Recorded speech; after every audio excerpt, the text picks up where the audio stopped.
Hear that whistling? Yeah, that's not necessarily a good thing.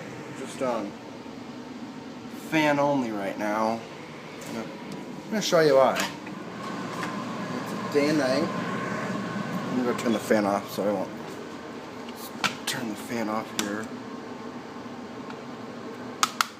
Wait. Alright, the fan's off. I'll show you what all that whistling is. Yeah, let's see here. Normal air filter, right? It's a normal air filter. Wait till you see this. I'll lay it down right here.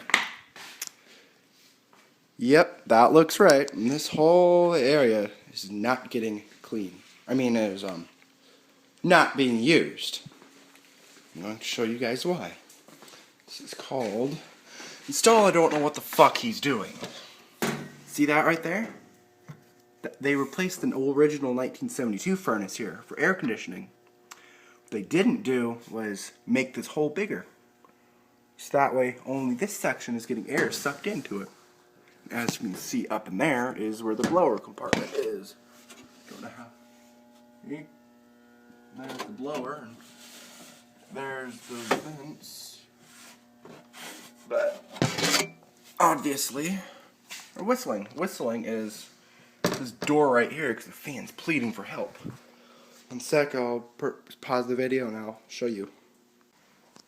Okay, so I said I'll be back. So you turn the fan on and listen. Hear that whistling?